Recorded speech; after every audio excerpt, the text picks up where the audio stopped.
Madness.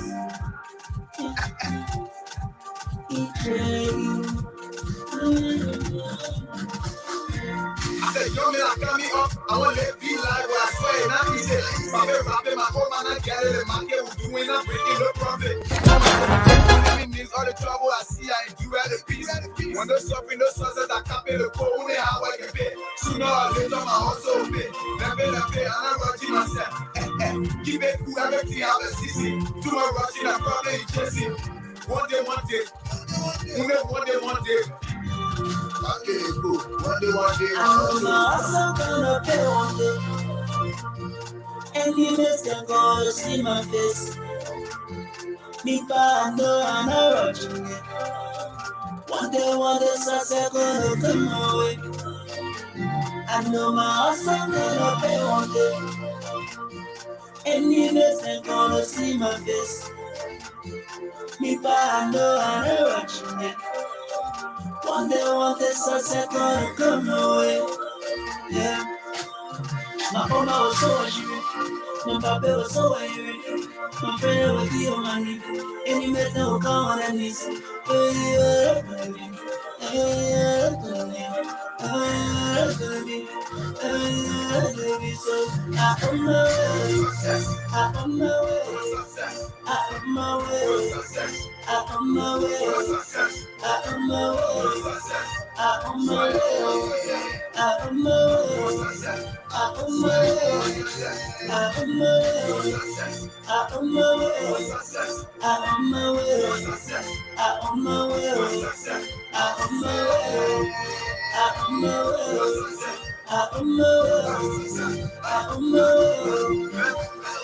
I'm on my way to this person. I don't give my money.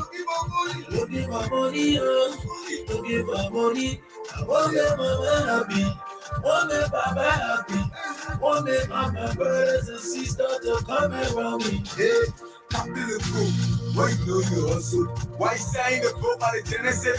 Shall come at the price, shall come at the power. I feel be working on Wednesday. You must look for the man, you must look for the man. All in the dark, all in the week, all in the sun. The Mama was so angry. no for air. My papa was so angry. My friend was the money. Any method will come on and this. So I'm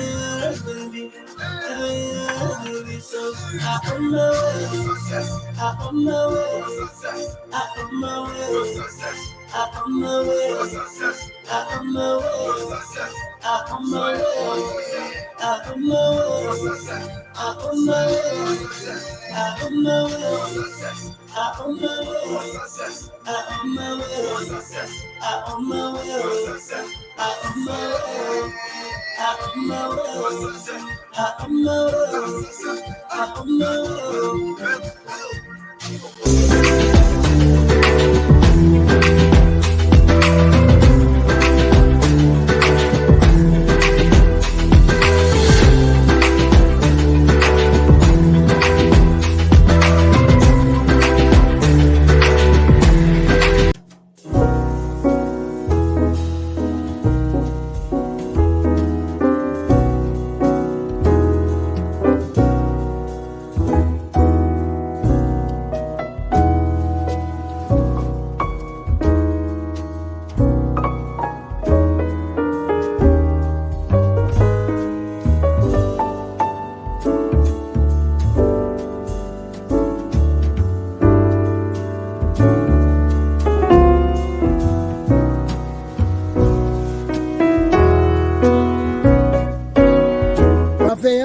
How are you? Could you tell us your full name and when you got into business here? Yes, my name is Raphael Leslie. We started a business, actually started in Boston first, and we expand here for about maybe 5 to 6 months now, and we finally gravitate into the community. You know, we are having a few different variety of customers coming in, you know, trying our food, which we get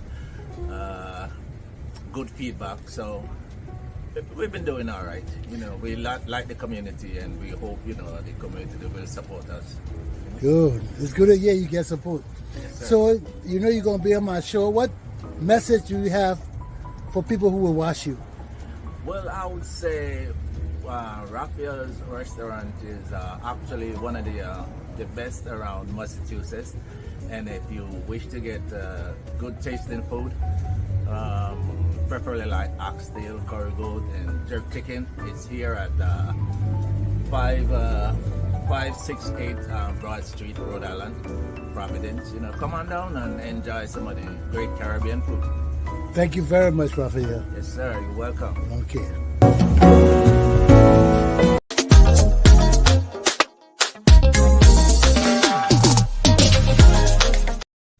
Good morning, ladies and gentlemen. Welcome to the Commander J. Glapohkpa Chesson Talk Show.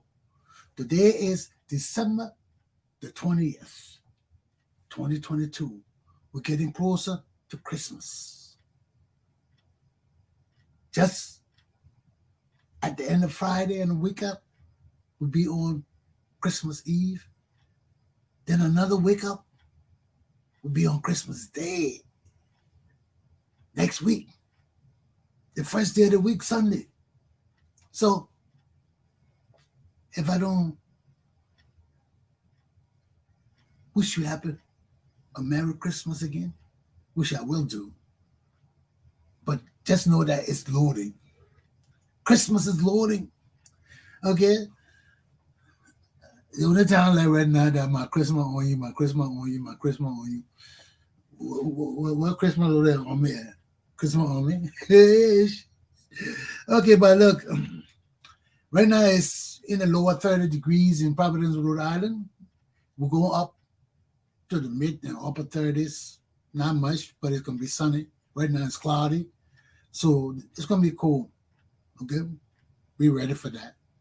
But it's going to get sunny like yesterday. Okay? Take heed and govern yourselves accordingly. Remember that. And what this thing about kiddos, this new phase going on in America, it looks like all the adults are playing with toys now. Yeah, that's a new phase in America. It looks like since COVID-19 and everybody had to stay home, people start playing video games and playing with toy games and all of that. Now they're hooked. It's a big phase now. Everybody was on a toy game for Christmas. So this is the big wave going around. They call it kidult. Okay, Kidult. Okay, when love is forced, the ripples must be smoothed. The love we have in our society today amongst Liberia and Liberian people is forced. It's not real love. It's our, excuse me, it's our real love we had in our community, in our country. The things that are going on in our society today would definitely not be good. What's going on in our society today is pure disregard or lack of love for our people and our society. This is what's going on today. Total disregard or lack of love for our society. Because our leaders can't be people that are treating us like we are today. Definitely not. You know, everybody trying to steal, man. Look at the news that going on right now. Elliot Cummings spent over $200,000 on this rally. Everything was on Elliot Cummings' head. He sponsored this rally. And just imagine a few days before the rally, they said our last sum of money issued $70,000 that the people stole. I told you, Louis Brown, all these people around Elliot Cummings, that they got big confusion in ANC because the old people that were there before, he's not using it no more. He's going to turn to Louis Brown and Wisner, Ongaka, George Wisner, and all these people. And those are the people he's following now. And all the other people pissed off. Alusha's told Oh, they got confusion in the camp, man. Confusion in the nation, just stealing. I told you, when I $70,000 got missing, I told you, I didn't even know that the driver had. I didn't know that the driver was going to say other people were involved in it. I didn't know it. I said it out of the back, out of the blues. I said, I know that money. They shared it. I know it, and that what happened. So Ella Cummings spent over $200,000 his own money. All that money got missing and misused. This little boys enjoy that cash, my man. The boys got fat. But they knock it off. It went off. I don't know where all that money was for, but he got his people he wanted. So what can we say? All that money got stolen and divided, but Ella Cummings can afford $200,000 are just the cap of the iceberg for Ella Cummings, my invisible mug. So that ain't no big deal. Let's go on my topic for this morning. I was listening to Ashford Garley's show, and it's good that he's continuing with the issue of our country and Congo divide. It is good to continue with it. And you can see from that show, especially yesterday's show, we got some educating to do for our people. Because we can see that all the hatred in our society, look, it's so bad. I have not, when I was growing up, when I was small, the first people to call me a miracle Liberian were my little indigenous friends in the yard. I want to play with them. And they said, we don't want to play with you, a miracle Liberian. And it hit me. I remember I was like 10 or 12 years old. I had never been called a miracle Liberian before. I remember it so vividly. I went home and asked my grandma, I said, what is a miracle Liberian? I said, the people say, I'm a miracle Liberian. You see? And let me tell you something. And growing up too, some of the things that I used to go out to play because my aunt didn't know it to stop me from going out to play. But as a little boy, it was hard, even as a little kid, for me to come and play with the other children in my yard, and they got snot in their noses, and nobody telling them to clean it or anything. They go to their parents, talking with all this snot in their nose. I used to be playing with the little children in my yard. I myself, I remember one time I started playing, and I went home, and my mom asked me, said, why you not playing with the children? I said, them children got them snot in their nose. I fell out laughing. But that was common thing, man. How you let children run around with big snot coming out of their nose, and when they breathe, they're inhaling that thing back. It just coming down their faces, all over their mouths. And some of those people never clean that stuff.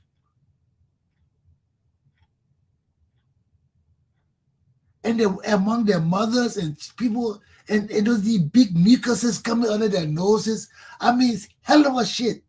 And I was young. When I went out to play with them, I saw that thing. I turned around, went home. My mom said, why you cleaning? I said, them children got them snot in their noses. Oh, and they fell out laughing. I couldn't play with them. As small as I was, I knew people don't go around with snot in their noses.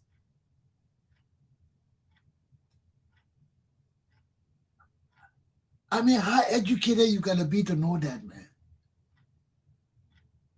How civilized you gotta be to know that your children can run around with snot in their noses, coming all down their mouths, and they're licking it, and people saying that kind of thing. And you invited me to play with you and eat with you and do that kind of thing. Then I see all these children with snot down their noses. I mean, it wasn't in my culture. But other people didn't care about it. They didn't care about it. But those are just, we call those idiosyncrasies. Those are personal things that people do on their own. it's not a stigma on the tribe or the people. That has to do with individuals. Okay, so it's not about all people, but it's just the people around me. So that's how they were. But I've been around some very clean people, man. So let's get to this country and Congo issue. You see, I'm mixed. I tell you, my grandma Angola, my grandpa was American Liberia. My pa Congo, my mom Congo, all of them American Liberia, Congo, wherever you want to call it. Okay? But I know I was mixed. My grandma was Gola. Chipana daughter. I told you my whole story. But it's just that, like they say that they were saying on Gary's show, our people use the Congo and country thing for all kind of reasons.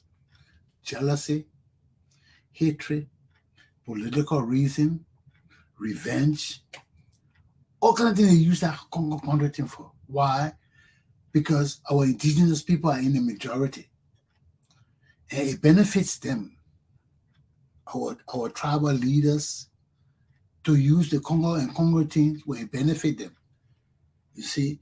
But when that's what Grace Goa was saying. They will use it where it benefit them, but when they go to America and things like that, they didn't want support from America. Then they say, oh, we are America. Our forefathers did this. Then the Congo, they don't care about Congo. But as soon as they get what they want, or the people open doors to them, then they want only the country people to come. And they fail to realize, in the end, you can't fool the American people. The American people overthrew Liberia because they felt the Congo people had been there too long. It was a Congo and country shit too. They overthrew our country too. Because Jesse Jackson came back to America and told the white people that the Congo people were living lies. You know, they were suppressing the people and things like that. They had plenty of wealth and things like that. So those guys said, well, the country now is even that less even on the country. So when Toba they started questioning America's interest in Africa and wanting Africa to control our own wealth and things like that, they said, no. Let's get rid of this dude. First they tried to bribe him. It didn't work because it was too late. Tuka had set the plan up already. So they just said, get rid of all of them. That was in 1980, there were plenty of coups all through Africa. They got rid of all those guys that were aligned with Toba. They overthrew them. All through Africa. Africa was in a turmoil. We had no leadership. The OAU died in 1980 after they killed Toba. Africa went backwards after they killed Toba. Because Toba wasn't only aligning Africa, Liberia, they were aligning Africa. So when Toba became president of the Organization of African Unity, he brought a different direction to OAU. And those guys didn't like it. So they got rid of Toba. You see, so they make it seem like it's our Congo and country bullshit. That's small thing, man. No money in that country and Congo thing. Look at our country today. What have the indigenous people got? All the money they get and they ate it. And they knew they were going to happen. You don't know strategic planning. When you know the people, you know when you wipe out the leadership and the other people come in, the other people have no vision about leading the country forward. All they want is money, wealth, and to be like the other people. So they know that, hey, just give them the money. You ain't got to watch them. They will just steal it. They will fight among themselves. They will kill each other, and the stronger will survive. But in the meantime, they will not touch our investment. And you see, once the war stops, they will not touch our investment. So who's benefiting from all this Congo shit? Not us. Not one bit. Not us. We just pawns being pushed around. You know? But let's go back to this Congo and country thing. Let me give you the real insight to what happened in our country. In the 1800s, from the 1600s, the Portuguese visited that area that our country is in. Okay? They named that whole area. When they got to Liberia was where they could buy grains, cassava leaf, all the kind of things that were grains to them. When they say the green coast, then it's not Green, it's Grain, green food that you eat. The thing we're getting from Ukraine, grain. They grind it up and then fix it into that real food that they process. Processed food they call grain. Okay, so that's what they call Liberia the green coast. Because they have all the green materials, the minerals and things, so all that area with the green coast, they could get food and minerals from that area. They had the Madagascar pepper. And on the Madagascar pepper, that's where the pepper birds ate, those small yellow birds. That's what they call that whole area also the land of the pepper bird. They named that region the Green Coast, but right around Monserrate, Monrovia, Liberia area, that's where the pepper birds used to sit down a lot around the coast. They had all these peppers growing, wild peppers. And the birds the yellow birds used to come and eat it. And that the birds that wake us up in the morning, every morning. Those are the pepper birds. They feed on Madagascar pepper. So when the Portuguese got there, all the birds were eating on Madagascar pepper. So they saw the yellow birds so beautiful. So they named that whole area the land of the pepper bird too. So it was either the Green Coast or the land of the pepper birds. Then they named Ivory Coast. That way they found the elephants with all these ivory tusks and things like that. And they would take ivory from there, kill them and take it. So they named the whole area the Ivory Coast. Then they got to Ghana, they found the gold. The whole area, the Gold Coast. So that's how we got our names from the Portuguese, who first visited the area in the 1600s. After that, we had our Ghanaian Empire, our Mali Empire, and all these empires were around West African area, where Ghana, where it stopped where the Sahara area is, Africa sort of the Sahara. That way we have all the African empires, the Sonki, the Malian, even though some of them were in the Sahara too, the empire extended in the Sahara, but it was mostly from the Sahara down. That was most of the historians refer to us as Africa south of the Sahara. When you hear that, you know they're talking about Black Africa. That's where all the Black Africans are. In the North Africa, you got the Arabs. That's the Arab world. The whole North Africa is called Arab world. They're part of North Africa, but their religion, their practices, everything make them part of the Arab world. So everything south of the Sahara Desert is Black Africa. Okay? Except our invading white people like the Southern Africans and stuff like that. But besides that, that's where all the big empires were. So as though empire died, those empires were powerful empires, and they were big. They extended far. So after those empires died, those powerful leaders broke off from the empire and formed city-states. We call them, in the history book, they call them city-states. They were not real empires, but they were big cities. They were big like New York City. As big as New York City. New York City by itself is a whole state. It's a city-state. Because you got Staten Island, you got other people connected to New York State and New York City. So I don't know the reach of New York City, but New York City is not a small city. When you talk about Manhattan and all the things join, the boroughs and all the things join into New York, you're talking about a big city. So some of those cities were not big, man. Like the Bob Gray and all of them that had the Basel Empire. And most of these people, when they connected with the Europeans, and the Europeans started dividing Africa in the 1800s and the 1700s when the Europeans came. The way the Europeans started dividing Africa, it was systematic. They didn't just come and start dividing Africa that I know. They came and started fighting each other first. The French wanted this part. First of all, they did it in the Caribbean. If you study the West Indian history, all the people were fighting among each other. The French captured this country, then the British came and removed the French and captured it. Then the Germans came, then the Italian came. All of them fought in there somewhere. Okay, so they didn't want the same thing to happen in Africa. When they came to Africa now, and they saw the gold and diamond and everything, I told you how they came to Africa. It was the Catholic bishop of Mexico, Bartolomeo de las Casas. He's the big hero for the Indian people. He saved many Indian people. The Indian people, the Tiano, all the people that they were killing so much. Christopher Columbus were killing them. The Spanish people were killing them. So Bartolomeo de las Casas didn't know that there were slaves, that Africa, there were empires in Africa.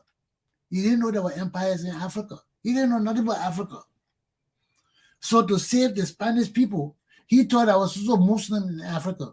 He thought Africa was run by Muslims. So he didn't care. So he went to the Spanish king and he begged the Spanish king. He said, look, man, the Indians are dying. We're killing the Indians. Let's stop killing the Indians, man. Spare the Indians. So the king asked, he said, if I spare the Indians, who's going to come to the Caribbean to grow the molasses, the sugar cane, to make our rum, and all these things? Who will do it in the islands? So he said, go to Africa. They're all Muslims. As soon as that man said that was when you hear the people say, black people are Satan people, and all of that came from Bartolomeo de las Casas. Because when the church sanctioned the enslavement of black people, because he went to the Spanish king and told the Spanish king, use Africans. He thought we're all Muslims. Not knowing Africa was one of the biggest Christian empires around. We had the Nubians, the Kushaks. All the people were Christians. They stopped the Muslims from coming into Africa for years. But when Bartolomeo de las Casas went to the Spanish crown and told them to use Africans, that changed the whole thing. That was it validated the enslavement of black people to the church. He tried to change it. All the way he tried to change it, it never changed because the people told us, he said, hey, you told us to take the Africans. So when he did that in the 1600s, all the white people came to Africa for slaves. They said the church sanctioned it. But there was one man and he died. And there was this recently there was this woman who she was a spiritualist, and she was telling all the Hispanic people, our bishop is in hell. Our father is in hell. She was talking about the Bartolomeo de las Casas. She said, our father, I saw him in hell. So I said, well, how you not in hell? Because he tried to save a few people and condemn a whole race of people by telling the Spanish crown to come into Africa and enslave Africa. Those people had no remorse for Africa. They say the church sanctioned the enslavement of Africa. That's why the whole trajectory of slavery changed, because Bartolomeo de las Casas told the Spanish people to come into Africa for slaves. And that made the church sanction slavery. That's why the Pope came to apologize to us, Pope Francis, for all of them. They apologized to Africa for what Bartolomeo de las Casas did. You can't save one race of people by condemning another race of people, whether they're Christian or Muslim or atheist. You can't do that. You can't do that. Only God can do that. Only God can condemn people. And you, the head of the church, you can't do that. So that's why the enslavement of black people came. That's how the white people came into Africa and felt that they had a right from God to enslave Africans. That's where it started. So when it came to Africa, When the empire broke up from the Sankey and the Mali and all of that, I told you the Spanish people had already started coming to Africa. White people were coming to Africa. But the British and French did not start coming into Africa until after Bartholomew de las Casas did that statement. Then this different group from Europe wanted to experiment in Africa. Okay? The Italians, they came and took over Mozambique and all the area there. They enslaved the people, man. They killed those people. They had no remorse. They killed our people. Look at South Africa. They killed the people. They had no remorse. Bombed them, killed them. Do anything. They are savages. The church said, and they started validating, killing us. They say, oh, black people that are part of Noah children that broke away from Noah and went to Africa and they were condemned. They were black. And all kinds of things the church said because of Bartholomew de las Casas. That woman was saying, oh, our bishop in hell, I believe it. Because he condemned a whole race of people. You know? But people don't know our history. So anyway, after that, then the British started coming. But because of the experience they had in the West Indies, they were fighting each other for land. One group won't take over Jamaica, then the Spanish would come and dethrone the Italians, then the other. So they didn't want the same thing happen in Africa. So what they did, they had the European Conference to divide Africa, to divide us. So when they sat in the meeting, all of them divided Africa. They call it the scramble for Africa. They got it in the book. The book is referred to it as the scramble of Africa. All these European nations met and they divided Africa. Britain and France decided to take the west side. South Africa took the south, and another group, the Italians and all Europeans, took the east. They divided Africa, or how they would conquer Africa. So when they started interacting with our tribes, you remember those tribes that broke away? I said they formed city-states. They needed money. They can't exist without money. They can't, the king, chiefs and things couldn't keep their people together without having money and power. So the white people started coming.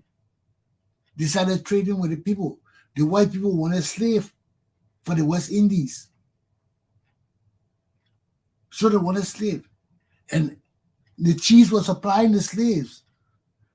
They were fighting the weaker tribes and capturing the people like us and selling us into slavery, bringing us to the coast. They say at that time, the Basso tribe had the biggest depot for slavery on the coast. And Bob Gray and the Basso people, they were big slavers. They used to enslave all the small tribes around it.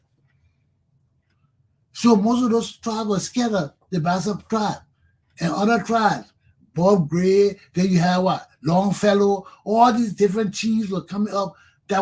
Some of them were enslavers, and some of them joined the African Americans. So when the African Americans came in that region has not been touched by the white people yet. They hadn't come there to settle. They had gotten Ghana. They hadn't even gotten Ivory Coast yet. When our people were getting there, they had just started coming into Ivory Coast and Guinea, and the British were coming to Sierra Leone. That's when we got there at the same time. And when we got there, these tribes were dealing with the French and the British in selling slaves.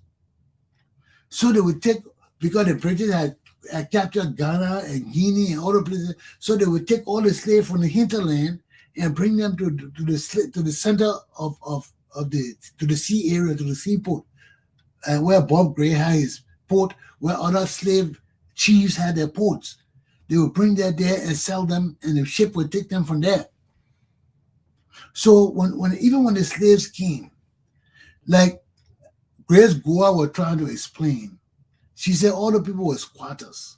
What she meant was the people, indigenous Africans, did not claim land ownership. They were just like the Indian people in America. To them, People can't own the land. How you gonna own the land? You can't own the land. That God gave us the land. You come, you use the land, you finish, you get your ass off. The next man come take over the land. But you can't say the land for me. I got deed for the land. Our people didn't understand that kind of land ownership. And that was the white people concept of land ownership. So when they came, some of them bought the land genuinely. They sold it with the goods they brought. They chink the gold. They didn't bring gold. They brought cheap shit from America, man. They brought the beads and shit made in Italy and France. That the thing, but it was shiny and nice. So it freaked the Africans off. It freaked them out. But they were cheap shit. They brought all these cheap shit, and some of them bought land for it. And some of the Africans were smart. So when people say they didn't sell the Africans land, they lie. Because the first group of African Americans that went there, they sold them Sherbrooke Island. And what was Sherbrooke Island? Sherbrooke Island was a swamp. It was a swamp area. The Americans didn't know that. That's why they put the gun to the chief head and forced him to sell the land at this Monrovia. Why? Because the first time they sold them the land, they fooled them.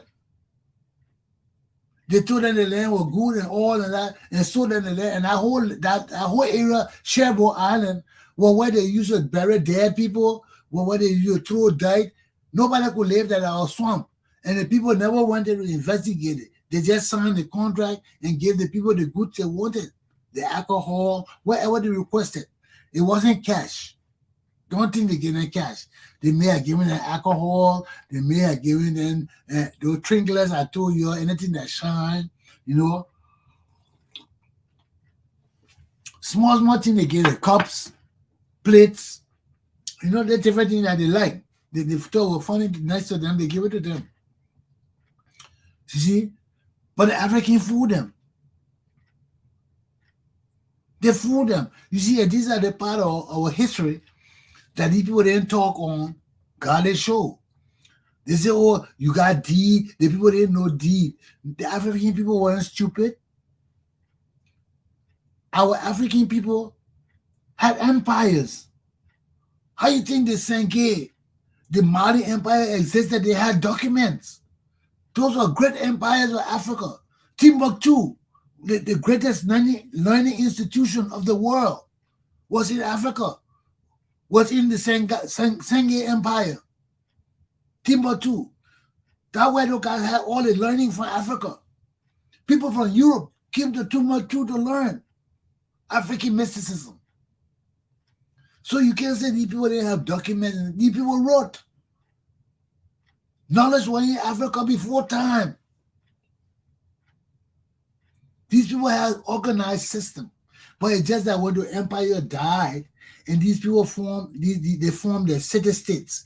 They mean the big tribes, the chiefs, the powerful men. Just in Ghana, you got all the Igwes and all the things. They have powerful men just like that in those empires. They were lords for certain areas or vassals, just like the European system. You gotta have to have lords. Whenever you have chief in a kingdom, you have people loyal to the chief that protect certain area. I don't know how to call them, but in the Western area, they call them lords and vassals and all of that. That's the same system, but on a different nomenclature.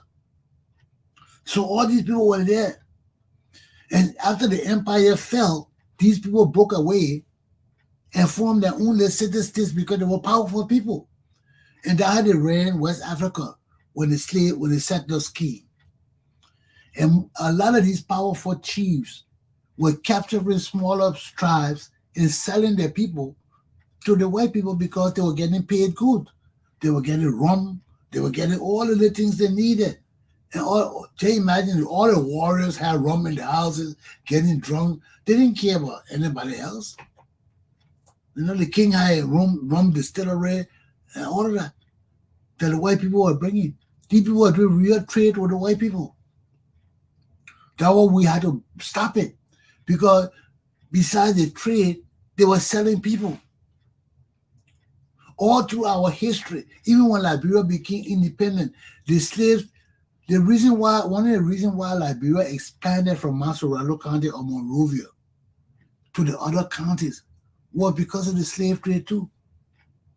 The slave trade was interfering with other tribes, and other tribes came to join the Monrovia city. Every tribe didn't fight against the people. All tribes don't hate people. You don't hear all tribes talking about Congau and Congo people. No, certain tribes do that. Certain tribes really hate Congo people. Other tribes, they're tolerant because we have a long history together. Look at the Vais, the Golas. We have a long history together. Certain tribes were big and powerful, and they were dominant. But the smaller tribes that needed help to protect them from slavery, from the other big tribes that would threaten them. Listen to our people after the coup. Listen to how some of the people from in the Eastern province used to talk to some of the other people from the Nimba and other people and condemn them and put them down and tell them, you know, your weak through history will be your... People still remember those history of our tribes. They still remember them. So that whole region, there were people there, but there was now one tribe. There were different city-states. That was, you had the Gola city-state, the Manu, the Gisi, all of them were not united. We brought all those tribes together. It's because the formation of Liberia, all these tribes decided to come together. Some of them were defeated. Some of them willingly came together. Liberia would have never been formed if all the indigenous people hated us, the settlers. It would have never been formed. Why do you think some of the indigenous people willingly joined the army and protected the province and did everything? That's because they benefited. You know? Our country got a long history, man. Yes, we've been through all this shit, but like some people say, all the years, Tobo did a lot. Totman started it, bringing our country together. The way Totman and Tobo did for our country, it had never been done before then. They really took the strong initiative. That's why I'm telling you all the time, our country is young. Yes, we've been together for 200 years, but our country really started coming together under Totman and Tobo. That's why we're so backwards and fussing each other. That's why I keep telling y'all, we need to come to our senses, all of us. All of us. Because there is enough for everybody. Those days, our people didn't understand. Those days, our society was backwards. Our tribal languages and diversity were deep. But today, we can handle it. We're more tolerant of each other despite the hatred, jealousy, bitterness, negativity. That's all of that. One group richer and more popular and more influential than the other group, that jealousy. All those things. But that justifiable jealousy. Okay? So we can change all of that. Ain't got to be like that. One hand got to reach out and lift another brother up. That's all. That's all. All this thing we're doing, that's bullshit. That's bullshit. The haves got to reach down to the have-not and bring them up. Raise them up. Don't talk down to them. Reach there and find means of raising them up. Let them make money. If they can't get the education, let them learn how to make money so they can make their own money without stealing, so they can have pride and dignity. That's why in America, we got pride and dignity in labor. No matter where you come from. You see, these are the things that make America great. No nation more divided than America when it comes to diversity. This nation, everybody in this nation. But why does it exist?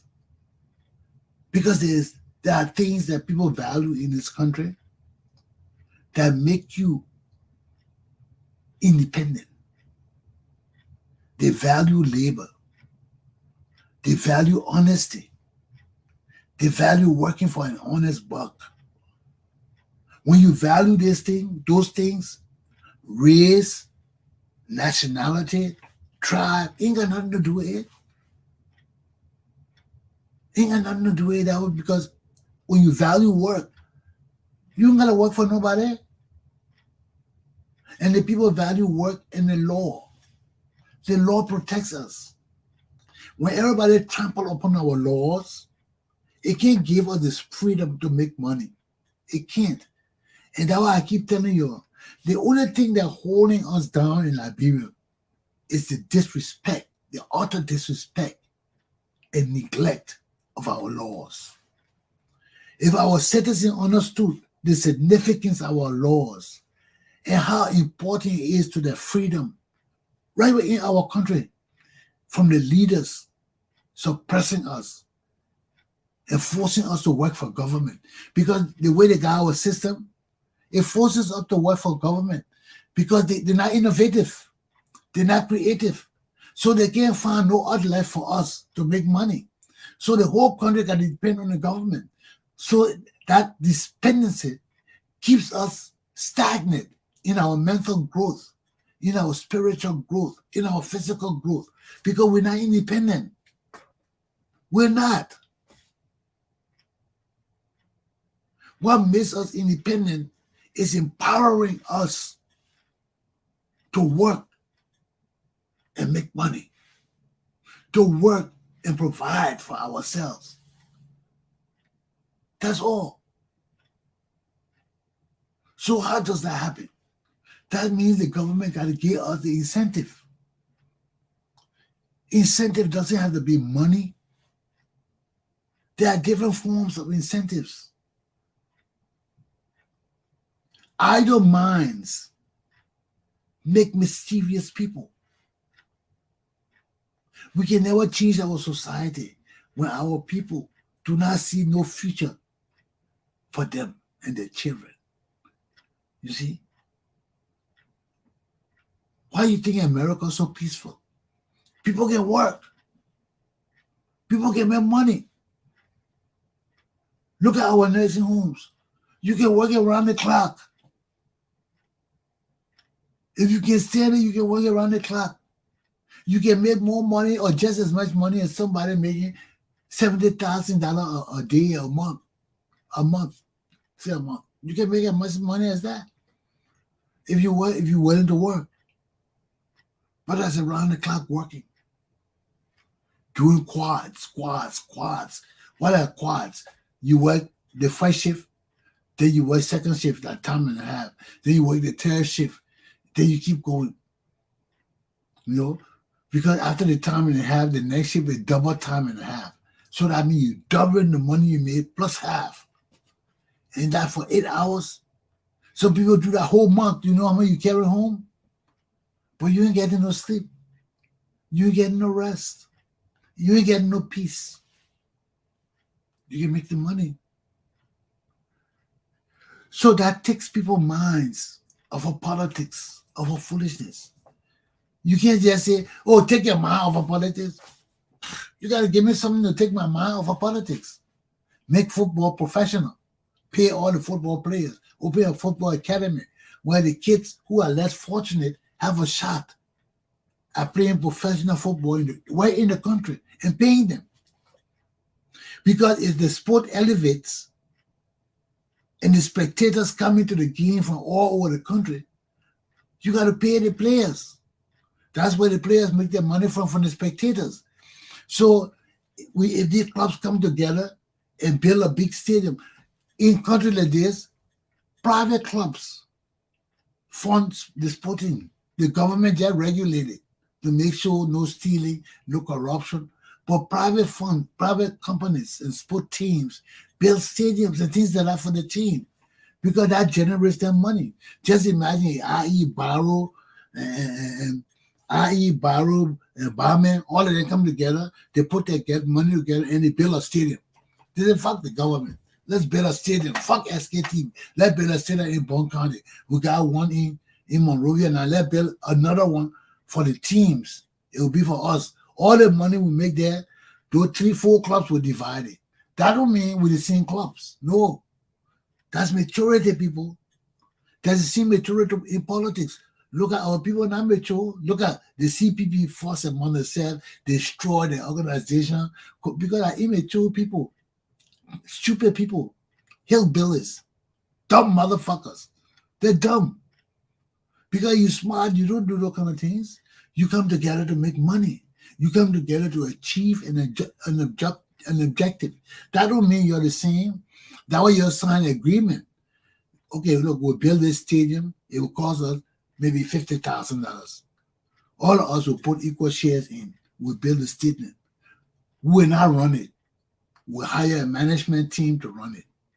All we'll do is just divide the proceeds. It's for us. We can name it anything we want to do. There are 14 running it. The government ain't got nothing to do with that.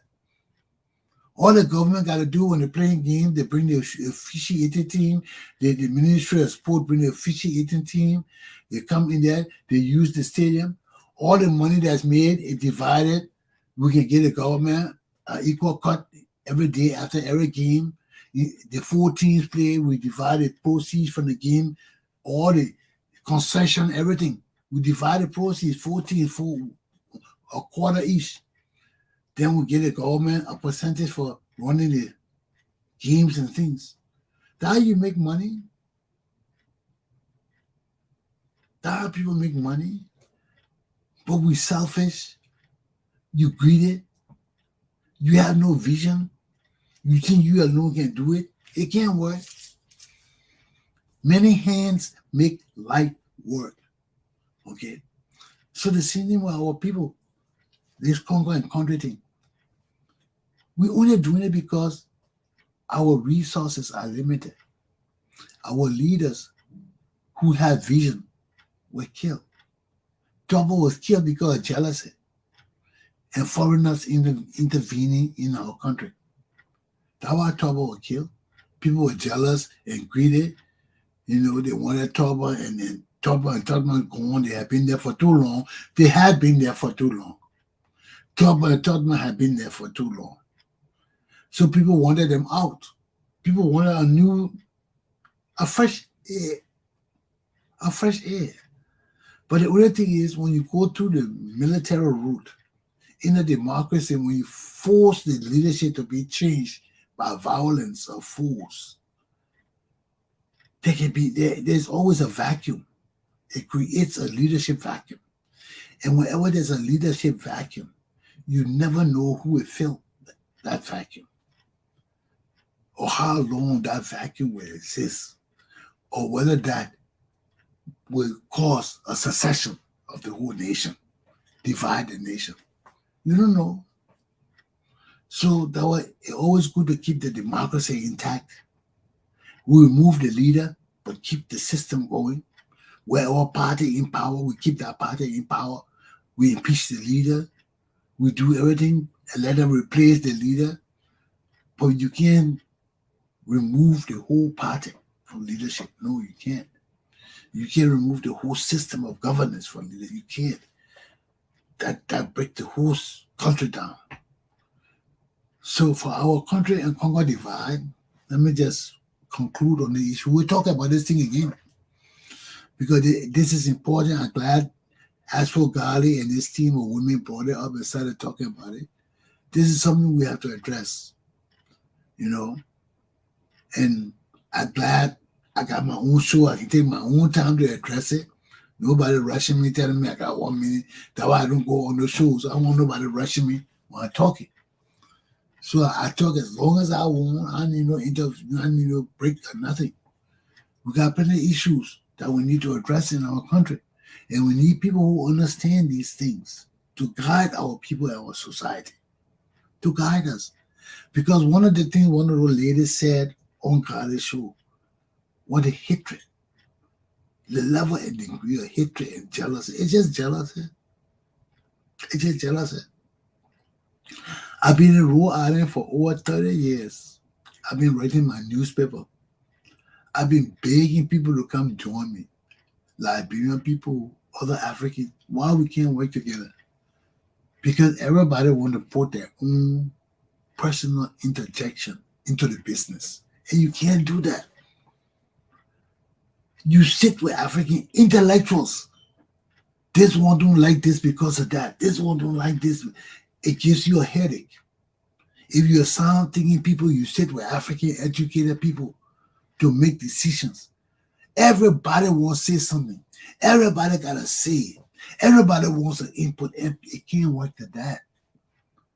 We are stupid people. Look at our country. Our country can't go nowhere because all the assets sit there. They won't have something to say. They won't have something to do. They want input. And we just end up talking. Then we come back and talk the same thing over and over. Look at the guy show. The same thing they talked last week, everybody forgot it. They were talking about the same thing today, forgot to talk last week. And if they meet next week, the same thing they talked this week, they forget it. They will start talking again next week. That our people. That I must say I got tired of leading Liberian people because everybody can't lead. Some people say, oh, you never take power. I don't want power. I don't want power if I can't achieve nothing with the people. The people hate each other. They're fussing among each other. They're jealous of each other. They got something against each other for some stupid shit. The black people in America are no different. Look at the black people in Rhode Island I work with. You know? They got something against each other.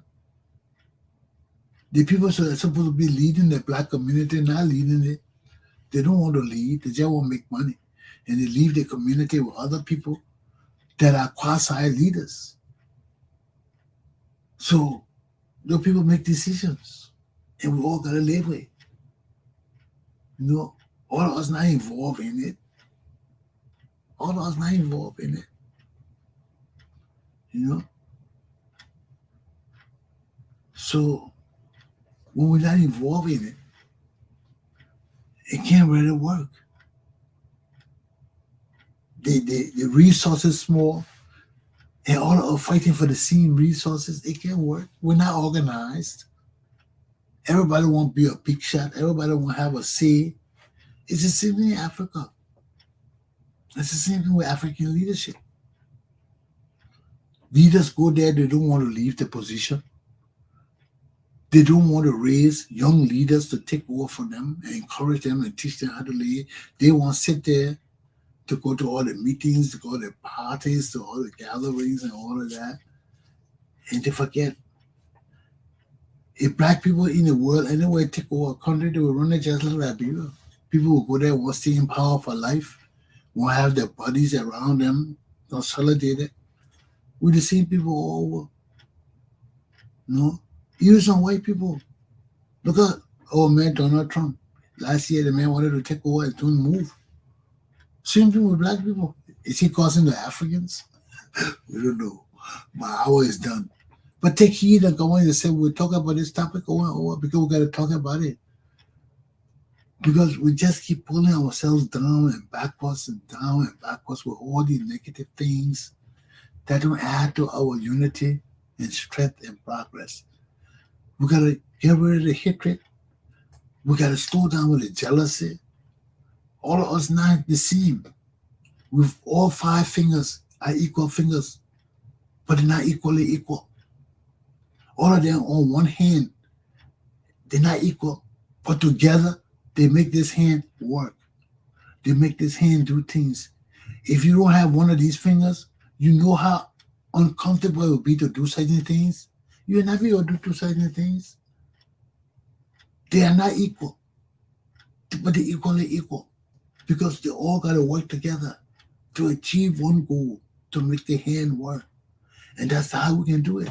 All of us not equal, but we're equally equal in the sense that if our leaders are conscious of the well-being of our people and they are patriots and loyalists, they will ensure that our society is happy. The people don't want to be, everybody don't want to be president. Everybody knows they can't be president, but everybody want the opportunity to live, to make small cash, to have small money in their pocket. Everybody don't want to be depending on their friend everywhere they go. But if people, I mean, there's no. A lot of people don't want to be able to make money. You know, hustling, working, make money. But the money can't flow in our country when only one group of people won't keep it among themselves. And this is what happened in our country. One group of people think that they got the right to enjoy more than the rest of our country. And until we can change that or learn better for ourselves, we'll not achieve nothing. We'll be on the same backward things over and over, time and again. And we'll not achieve nothing. So that's my lesson for today. For us to move forward, sometimes we got to make sacrifices. And some of those sacrifices have to do with our own feelings, our own personal interests. It has to do away with our own hurts and bitterness and embracing the bigger picture. Yes, all those things happen, but it didn't happen to us. And we can change our dimension. We can change our country.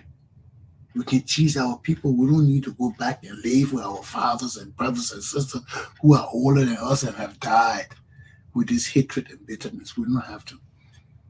But if we choose to do that, then our country will remain stagnant and ungrowing. And that is not right. Healthy, not religious. Aluta. Continue. My class is done. Have a good day, people. Take heed and govern yourselves. Take heed and govern yourselves. Don't do what I wouldn't want you to do. But if you do, don't blame me.